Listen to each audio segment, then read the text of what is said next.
सभी पदाधिकारीगण और मीडिया के सभी साथियों, आज का मुख्य मकसद विभाग से ही जुड़ी बातों का आपके माध्यम से बिहार के लोगों को बताना है, और अगर उससे अलग कुछ बात होगी तो हम लोग फिर अलग से कर लेंगे।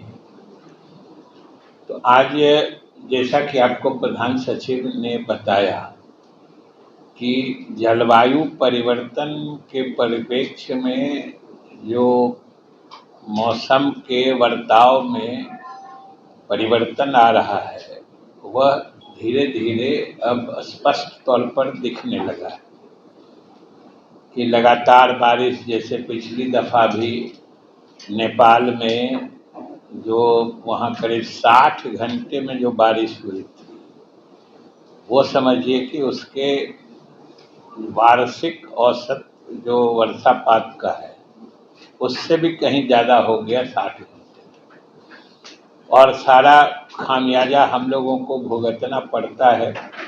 आप सब जानते हैं कि नदियों के निम्न धार में, मतलब जिसको डाउन स्ट्रीम में कहता है, अगर किसी नदी में है तो आप उतने लाभदायक स्थिति में नहीं है जितना ऊपर के राज्यों की स्थिति होती है। और ये हमारी भौगोलिक स्थिति है कि हम लगभग सभी नदियाँ, जितने नदियों के बारे में आप बिहार में सुने होंगे, एक आध को छोड़ दीजिए, एक आध जो उत्तर बिहार में बूढ़ी गंडक जैसे जिसका उद्गम स्थल ही बिहार में माना जाता है या है, बाकी सभी नदियाँ बिहार से बाहर से आती हैं, और सभी नदियों के हम लोग निम्न इलाके में बसते हैं।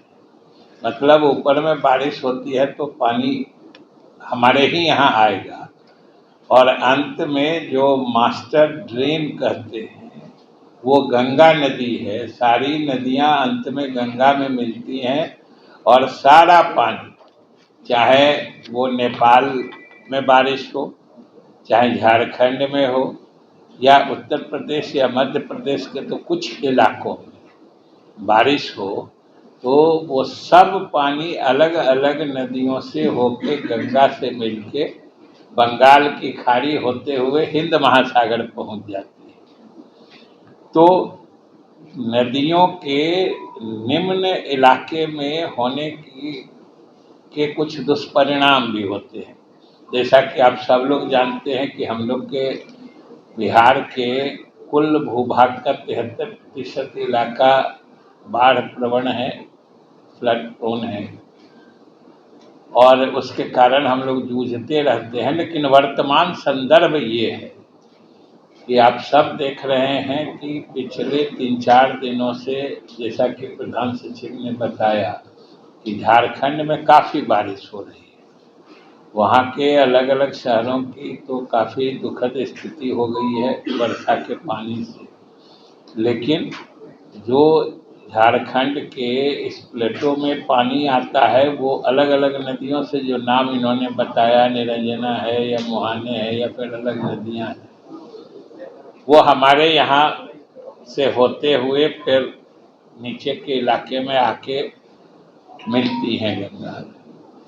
लेकिन इतनी अधिक बारिश हुई कि जहाँ कहीं भी हमारा गेज स्टेशन लगा हुआ है, उन सब गेज स्टेशनों पे जो पिछले उच्चतम जल स्तर का रिकॉर्ड था वो लगभग टूट गया। मतलब पानी उससे ज़्यादा आ गया, इतनी बारिश हुई। अमूमन हम लोगों को परेशानी तो होनी ही थी और हुई, लेकिन हम लोगों ने जो अधिकारियों को निर्देश दे के रखे थे, ये इस अनुभव में, अभी पिछले 2 दिनों का जो अनुभव हमारा रहा है, ये स्पष्ट रहा है कि जहाँ कुछ जगह मुस्तैद थे वहाँ पे ठीक भी काम हुआ, लेकिन जहाँ पे थोड़ी लापरवाही थी तो उसमें नुकसान भी हुआ है। हमारे तटबंध क्षतिग्रस्त हुए हैं। हालांकि पूरे मुस्तैदी के बाद भी कितना क्षति होता है ये अलग बात है, लेकिन इसमें कोई दो राय नहीं। जो हम लोगों ने विभागीय स्तर पर जो समीक्षा की है उसमें हमारे एक कार्यपालक अभियंता और कई स्थलों के जो प्रभारी या उस क्षेत्र के जो स्थानीय कनीय अभियंता थे, इन लोगों की लापरवाही स्पष्ट दृष्टिगोचर हुई है। क्योंकि यहाँ से जो हम लोगों ने मॉनिटरिंग का सेंटर बना के रखा है, जिसको फ्लड टाइम में हम लोग वॉर रूम कहते हैं, मॉनिटरिंग सेंटर, वहाँ से राउंड द क्लॉक 24 घंटे निगरानी रखी जाती है। यह अलग बात है कि रात में जल स्तर काफ़ी बढ़ा, इसके कारण थोड़ी परेशानी हुई, लेकिन कई अधिकारी ऐसे पाए गए जिनसे जो मुस्तैदी की उम्मीद थी या जो विभाग की अपेक्षा थी या जो विभाग का निर्देश था, उसका वो स्पष्ट उल्लंघन माना गया है। इसलिए हम लोगों ने एक कार्यपालक अभियंता और जो उन टूटान वाले स्थल हैं उनके प्रभारी या वो जिनके क्षेत्र में आता था उन कनीय अभियंताओं को, क्योंकि अभी तो जो बीच के हैं जो एसडीओ या असिस्टेंट इंजीनियर करते हैं उनकी कमी थी उस जोन में, उसके हिसाब से वो निर्धारित किया जा रहा है। लेकिन ये लोग स्पष्ट रूप से अपने कर्तव्यों के निर्वहन में सिर्फ उदासीन ही नहीं बल्कि बिल्कुल लापरवाह पाए गए। इसलिए हम लोगों ने, विभाग ने उन लोगों को निलंबित करने का फैसला किया है और बाकी भी जो इस अधिकारी में कार्यपालक अभियंता से ऊपर के अधिकारी हैं उनकी भी भूमिका की, उनके क्या दायित्व थे, क्या उन्होंने अपने दायित्व निभाए कि नहीं, इसकी भी विभाग समीक्षा कर रहा है। लेकिन तत्काल प्रभाव से हम लोगों ने उन लोगों को निलंबित करने का फैसला किया है, क्योंकि बाकी सब चीज़ हम लोग बर्दाश्त कर सकते हैं, लेकिन सरकार की यह नीति है और विभाग इस माने में सख्त है कि आप अगर कोशिश करिए, आपने प्रयास किया, अगर सफल नहीं हुआ, कोई प्राकृतिक आपदा है, इतना पानी आ जाता है, जैसे पिछली बार बाढ़ के समय में बीरपुर कोसी में ही इतना पानी आया कि बराज के ऊपर से बह गया, हमारे अभियंता चाह के भी नहीं कुछ कर सकते थे। जो कोसी में पानी आया, दरभंगा में 8 किलोमीटर पे कोसी एम्बैंकमेंट के ऊपर से ओवरटॉप करके बह गया। हम लोग सब मानते हैं कि उसमें विभाग के अभियंता कुछ नहीं कर सकते थे, लेकिन वहाँ भी जहाँ की बात हम कह रहे हैं कि वहाँ भी सारे अभियंता, जिला प्रशासन, वहाँ के कलेक्टर भी, सब लोग रात भर बांध पर मुस्तैद थे। तो ये तो अधिकारियों की मुस्तैदी देखी जाती है, उसी तरीके से यहाँ भी जो रात में हुआ है इसमें कुछ लोग तो थे, लेकिन बाकी लोगों से जो विभाग अपेक्षा रखता था उन लोगों ने बिल्कुल ही लापरवाही का परिचय दिया है। इसलिए हम लोगों ने ये कार्रवाई की है। जिला प्रशासन का सक्रिय सहयोग मिला है, वहाँ के कलेक्टर रात में ही, और हम लोग के यहाँ से जो हम लोगों ने वॉर रूम बनाया है, कंट्रोल रूम बनाया है, जो 24 घंटे काम करता है, यहीं से ट्रैक किया है। इसलिए उन लोगों की इस उदासीनता पर हम लोगों ने सख्त कार्रवाई की है और आगे भी हम इसी तरीके से कार्रवाई करेंगे अगर हमारे अभियंता या हमारे अधिकारी काम ढंग से नहीं करेंगे। और इस संबंध में हम लोगों ने, सबसे दुखद पक्ष ये है कि अभी हम लोगों ने पिछले मई के अंत में सारे लोगों को ये स्पष्ट निर्देश दिया था कि सब लोग अपने अपने क्षेत्र में पड़ने वाले तटबंधों पर मुस्तैद रहें और सब लोग तटबंध पर की निगरानी करें, क्योंकि अगर अधिकारी निगरानी करते रहते हैं तो क्षति कम से कम होती है, न्यूनतम होती है। अगर निगलेक्ट करते हैं तो फिर ज़्यादा क्षति होती है। इसलिए हमने सोचा आपके माध्यम से लोगों को बता दें कि अगर लोगों को दिक्कत होती है, ये अलग बात है कि वो इलाका उस तरह का है कि बहुत ज़्यादा आबादी या रिहायशी इलाका प्रभावित नहीं हुआ है, लेकिन कहीं-कहीं खेतों में पानी फैला है। हमारे अधिकारी अभी भी हैं, हम लोगों ने एडिशनल जो पर्सनल का मतलब अभियंताओं का रीइंफोर्समेंट वहाँ पर भेज दिया है।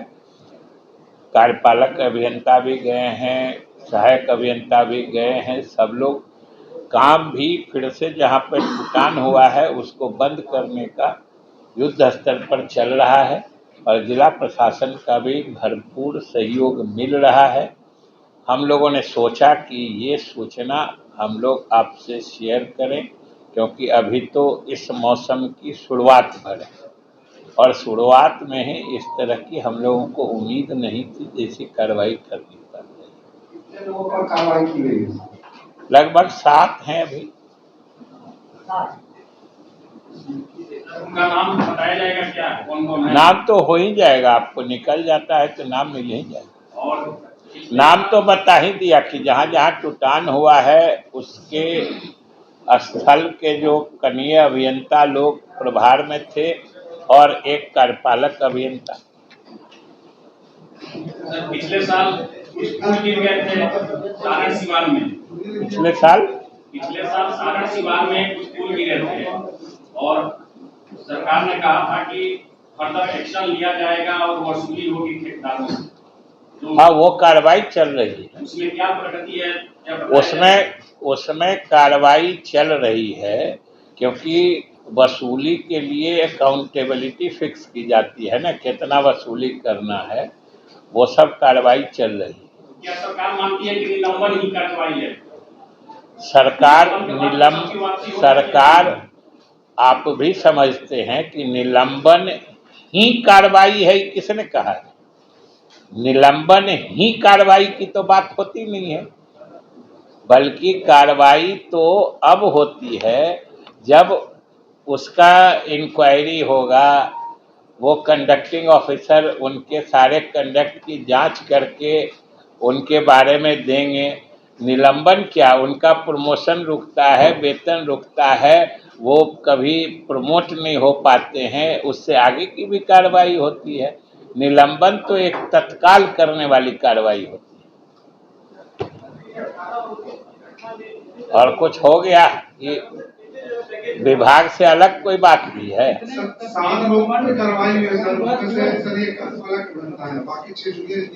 बाकी 6 जूनियर इंजीनियर, और हमने कहा न कि चूंकि ये हम लोगों के संज्ञान में है, क्योंकि वहाँ बहुत बड़े एरिया में असिस्टेंट इंजीनियर की कमी थी, क्योंकि अभी रिक्रूटमेंट चल रहा है, उसमें आएगा। हमने कहा है कि उन लोगों के भी दायित्व मतलब निभाने में उन लोगों ने अगर कोताही की है, या फिर उच्चाधिकारियों ने, एग्जीक्यूटिव इंजीनियर से ऊपर के लोगों की भी अगर कोई इसमें उदासीनता या कोई इस तरह का की बात आएगी तो कार्रवाई से कोई बाहर नहीं रहेगा।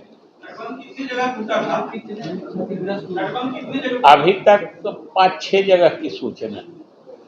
नेपाल से भी कोई सूचना है क्या सर? वहाँ बारिश के कारण नेपाल से कोई सूचना क्या, नेपाल से तो हर रोज सूचना आती है और कई स्थानों से सूचना आती है। और इन लोगों को जो हम लोगों ने, हम बार बार कह रहे हैं कि कार्रवाई करने का मुख्य आधार ये है कि जो अभी 1-1.5 महीना पहले हम लोगों ने जो गाइडलाइंस इशू किए थे, जो डायरेक्शंस दिए थे, ये उस पर बिल्कुल नहीं खड़े उतरे। कहा गया इन लोगों ने काम मतलब वो फॉलो नहीं किए। हम बार बार कहते हैं कि बांध को ओवर, आपको इसीलिए उदाहरण दिए कि पिछले 24 के बाढ़ में जो ब्रीच हुआ था कोसी एम्बैंकमेंट में दरभंगा में, याद होगा कि वो किरतपुर के इलाके में, उसमें 6-8 किलोमीटर में ओवर टॉप कर दिया। और ओवर टॉप कर गया था, इतना अप्रत्याशित पानी आया, लेकिन हमारे इंजीनियर से लेके जिला प्रशासन सब लोग रात भर काम करता रहा। दूसरी चीज बता देते हैं, बागमती में जो रूनी सैदपुर में ब्रीच हुआ था, वहां पर हमारे अभियंता और जिला प्रशासन इतने मुस्तैद थे कि हम भी गए थे स्पॉट पे, तो वहां के लोगों ने खुद गवाही दी हमारे अधिकारियों के बारे में कि सर ये लोग तो रात भर लगता था प्राण गंवा देंगे, लेकिन हो नहीं पाया, बच नहीं पाया। इसलिए नतीजा जो भी आता है, अगर कोई नेगेटिव भी होता है, लेकिन आपने कितनी ईमानदारी से काम किया है, बात वो साफ हो जाती बड़ा फैसला लिया गया है सामाजिक सुरक्षा पेंशन योजना। है। एक आदमी बोलिए ना। सामाजिक सुरक्षा पेंशन बढ़ाई गई है। अच्छा, सामाजिक सुरक्षा मतलब आप दूसरी तरफ जा रहे हैं। सामाजिक सुरक्षा पेंशन जो बढ़ा है, इसके लिए सरकार और विशेष रूप से माननीय मुख्यमंत्री जी बधाई के पात्र हैं कि आज इस प्रदेश के लाखों बुजुर्ग पुरुष महिलाएं मुख्यमंत्री जी और इस सरकार को आशीर्वाद दे रही होंगी या दे रहे होंगे, क्योंकि इसकी मांग या एक तरह से कहिए इसकी चाह बहुत दिन से हमारे बुजुर्ग जो वृद्धावस्था पेंशन जिनको मिलता था, हम लोग भी गांव इलाके से आते हैं, बराबर लोग कहते थे, और आज मुख्यमंत्री जी ने इसकी घोषणा कर दी। और ये बात उन्होंने कहा भी है, और मुख्यमंत्री जी तो जानते हैं कि जो बोलते हैं उसको तत्काल लागू करने में विश्वास करते हैं, और उसका ज्वलंत प्रमाण पिछले मतलब 2 महीना पहले की गई उनकी प्रगति यात्रा है। जितनी सारी घोषणाएं हुई सबके बारे में फैसला ले लिया गया, और हम समझते हैं कि आज भी जो उन्होंने घोषणा की है उसका भी बहुत जल्द फैसला हो जाएगा। और इस फैसले की तो प्रतीक्षा पूरे प्रदेश के वृद्धजन समझिए कि महीनों वर्षों से कर रहे थे, और मुख्यमंत्री जी ने वैसे सामाजिक हिस्से को मतलब वैसे सोशल ग्रुप को ये फैसला लेके राहत दी है जिनका आशीर्वाद बहुत फलदायी होता है। आप लोग भी सब बिहार या इसी समाज से आते हैं, सबके इलाके में ये बात मशहूर होगा कि पुराने लोग, वृद्ध लोग, समझदार लोगों का आशीर्वाद ज़्यादा प्रभावकारी और फलदायी होता है। इसलिए आज जब लाखों लोग एक साथ सरकार मुख्यमंत्री को और मुख्यमंत्री को धन्यवाद देंगे और सरकार और मुख्यमंत्री के लिए दुआएं करेंगे, उसका जरूर कुछ सकारात्मक नतीजे आएंगे। सर, अमित शाह का एक इंटरव्यू प्रसारित हो रहा है, वो कह रहे हैं कि मुख्यमंत्री का चयन चुनाव बाद होगा। उन्होंने यह भी कहा कि सारा चुनाव मुख्यमंत्री नीतीश कुमार के नेतृत्व में ही लड़ा जाएगा। आपको क्या अर्थ लगता है इस पंक्ति का? मुख्यमंत्री का चयन चुनाव के बाद होगा। मुख्यमंत्री नीतीश कुमार के नेतृत्व में ही चुनाव लड़ा जाएगा, ये उन्होंने कहा। आप पर निर्भर करता है कि आप किधर नजर घुमाते हैं। नजर को सही जगह रखिए, सही उत्तर मिलता रहेगा। तो सर, विपक्ष के लोग कह रहे हैं कि हमारे दबाव में सामाजिक सुरक्षा पेंशन बढ़ाया गया। ये आप हम कहाँ उम्मीद करते हैं कि वो कहेंगे कि नहीं नहीं हम नहीं चाहते थे, सरकार अपने मन से बढ़ा दी। आप उम्मीद करते थे क्या? वो तो कल जो भी फैसला सरकार लेती है कहते हैं हम ही ने किया है। अब इतने शिक्षक की बहाली हुई, कैसे श्रेय लेने को एक समय था न, 5-6 महीना पहले परेशान रहते थे।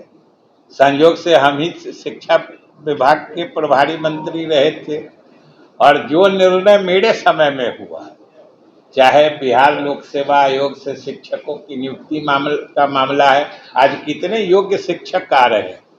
पहले की नियुक्तियों से जो शिक्षकों का स्तर था उससे बेहतर शिक्षक आ जा रहे हैं।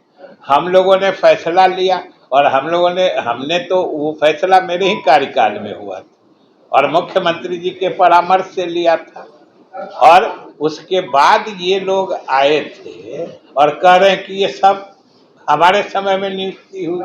तो हम तो एक बार याद होगा, आप लोग में बहुत लोग देख रहे होइएगा, हमने तो विधानसभा में भी उनको स्मरण दिला दिया था कि समय उनका आ गया था। शिक्षा मंत्री भी उन्हीं के पार्टी के थे, लेकिन उस समय स्थिति ऐसी बन गई कि शिक्षकों की नियुक्ति तभी हो पाई जब शिक्षा मंत्री ने दफ्तर जाना छोड़ दिया था, तभी नियुक्ति हो पाई। स्थानांतरण में जो गड़बड़ियां हुई हैं, किसमें? इसका क्या था? अब शिक्षक के स्थानांतरण पे कहाँ आएगा? सरकार के पॉलिसी का न कुछ बात करिए, सरकार के पॉलिसी के बारे में कुछ कहिए तो।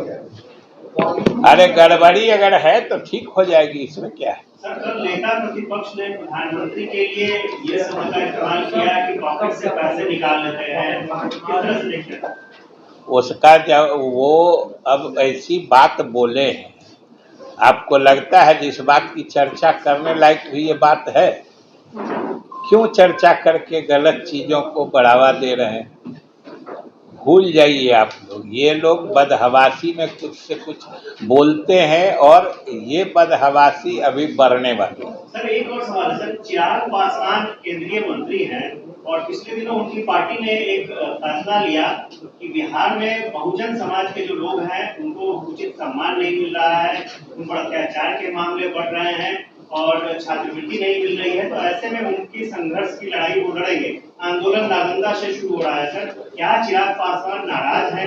क्या चिराग पासवान ऐसी कुछ डिमांड कर रहे हैं जिसे आप लोग पूरा नहीं कर पा रहे हैं? हमने तो यही सुना है कि चिराग पासवान जी अभी पिछले दिनों भी प्रधानमंत्री की सभा में भी और अलग भी चिराग पासवान जी ने स्पष्ट कहा है कि बिहार में नीतीश कुमार के समय में जो विकास हुआ है वो कभी नहीं हुआ है और आगे भी नीतीश कुमार के नेतृत्व में ही हम लोग चुनाव लड़ेंगे। हम तो ये सुने हैं उनका बयान। और अगर कोई इस तरह की बात है, कोई इंडिविजुअल स्पेसिफिक केस है, तो जरूर सरकार उसको देखेगी। तेजस्वी यादव दामाद के योग बनाने की बात जारी की गई है। तेजस्वी यादव दामाद आए। अरे अब जितने भी आयोग बने हैं ना, उसमें जो भी अध्यक्ष उपाध्यक्ष सदस्य बने हैं सभी योग्य हैं और सभी उन आयोगों के गठन के लिए जो पदाधिकारी या सदस्यों के मनोनयन के लिए जो अर्हताएं रखी गई हैं, जो क्वालिफिकेशंस रखे गए हैं, वो सब उसके अधीन सुयोग्य व्यक्ति हैं। चले नाम किया गया है पोस्टर लगा के नेशनल समाजवादी अलायंस। अब आप भी उन्हीं की भाषा में क्यों बोलते हैं?